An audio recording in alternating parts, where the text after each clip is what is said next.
الحمدللہ وحدہ لا شریک لہ والصلاة والسلام علی من لا نبی بعدہ وعلی آلہ واصحابہ الذین اوفوا عہدہ۔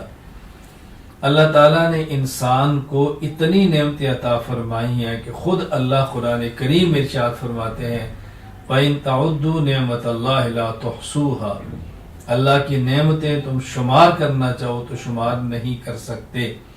اللہ تعالیٰ کی بہت بڑی نعمتوں میں سے سردی اللہ کی نعمت ہے، بہت بڑی نعمت ہے۔ اس حوالے سے میں عرض کرتا ہوں سردی اور خصوصاً موسم سرما، سردی کا موسم، سردی سے مراد سردی کا موسم، رسول اکرم صلی اللہ علیہ وسلم ارشاد فرماتے ہیں الشتاء تحفۃ المؤمن، یہ سردی کا موسم ایمان والوں کے لیے تحفہ ہے۔ اللہ اکبر، رسول اکرم صلی اللہ علیہ وسلم نے عجیب بات ارشاد فرمائی ہے۔ اللہ اکبر، طال لیلہ فقام، اس کی راتیں لمبی ہیں، مومن قیام کرتا ہے، تہجد پڑھتا ہے، نوافل پڑھتا ہے۔ عصر نہارہ فصام، دن چھوٹے ہیں تو مومن روزہ رکھتا ہے۔ میں گزارش کروں گا اس سردی کے موسم سے وہ لوگ ضرور فائدہ اٹھائیں جہاں سردیوں کی راتیں لمبی ہیں اور دن چھوٹے ہیں۔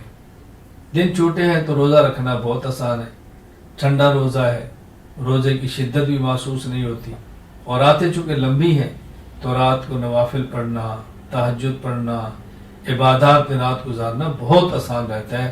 رسول اکرم صلی اللہ علیہ وسلم نے جو بشارت دی ہے ہم اس کی قدر کریں اور سردیوں کی راتوں کو بہت قیمتی بنائیں۔ دنیا بہت مختصر ہے، ایک بار آئے ہیں، دوبارہ اس دنیا میں نہیں آنا۔ مومن کی شان ہے رات کو اللہ کے سامنے کھڑا ہونا، گڑ گڑانا، مانگنا، آہوزاری کرنا، اللہ سے رو رو کے اپنے گناہوں کو معاف کرانا، رزق اللہ سے مانگنا، عزت اللہ سے مانگنا، صحت اللہ سے مانگنا، عافیت اللہ سے مانگنا۔ اللہ ہی دیتے ہیں، کوئی اللہ کے علاوہ نہ رزق دے سکتا ہے، نہ صحت دے سکتا ہے، نہ دولت دے سکتا ہے، نہ عزت دے سکتا ہے۔ یہ سب خزانے اللہ کے پاس ہیں۔ اللہ ہمیں مانگنے کی توفیق عطا فرمائے، سردیوں کے موسم کی قدر کریں۔